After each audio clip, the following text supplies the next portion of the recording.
We talked about what's going on in the world of sports. Obviously, out of number 2 is the draft, and there's a lot of drama with this draft. We're going to have Phil Simms on tomorrow. I know he said he likes the quarterbacks. We'll have to wait and see. Phil made a great point in the New York Post today, and I agree with him.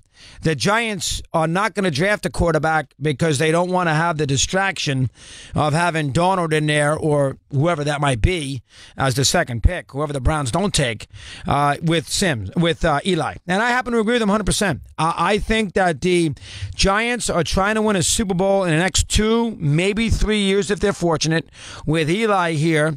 I don't think they're designed right now, although normally it would have been. And if Eli didn't finish up against the Eagles last year, which I guess John Mara and our good buddy Dave Gettleman and Ernie Accorsi must have thought was Montana against Denver in a Super Bowl. But the idea that Eli played okay in that Philadelphia game, that as a result of that, they feel that he's got plenty left and they have a chance to win in the foreseeable future, so we're going to build around Eli. That doesn't strike me as a franchise that's about to draft a QB and let him sit there for 2 years while Eli plays. We saw last year, and in a lot of ways, the Giants at the second pick control the draft. We saw last year with Eli, with the whole idea about, you mind maybe if at the half we make it switch and play Geno Smith against the Raiders, and Eli came back after he had a night to sleep on it, went nuts. I'm not doing that, blah, blah, blah.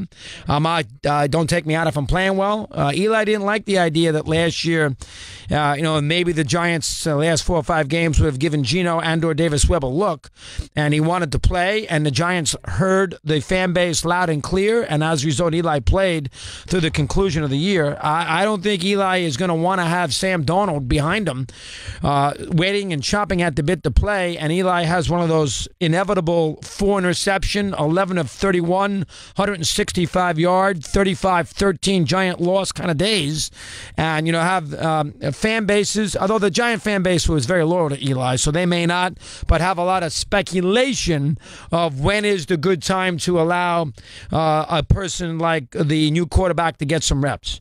So, and the idea now in the NFL is to get the quarterback in there immediately. The idea is not to let the quarterback sit and learn. That went out the window a long time ago, where we'd have the quarterback sit and learn behind the starter, and away we go. Yes, the Browns brought Tyrod Taylor in, but, I guarantee you when they're 2-7, the new guy's going to play.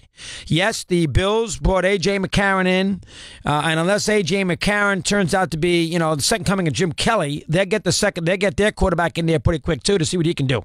The idea now is to get the guys in there. Look, the Chiefs, they let Mahomes sit for a year, probably a little longer than they wanted. They got him to play the one game. They got Alex Smith out of there. They hand the reins over to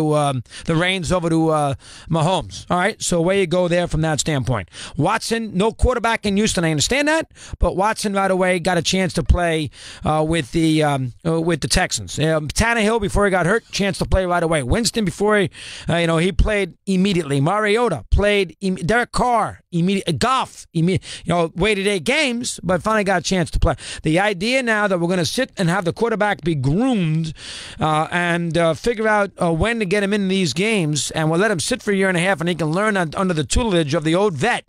Those days are over with. They're not going to do that.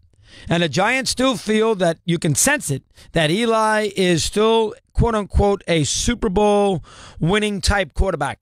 And they are not going to have a quarterback sit there on his rear end for 2 years watching Eli play.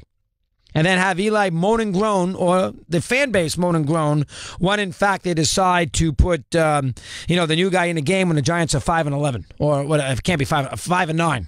The last couple games. So this is a scenario here that is a tricky spot.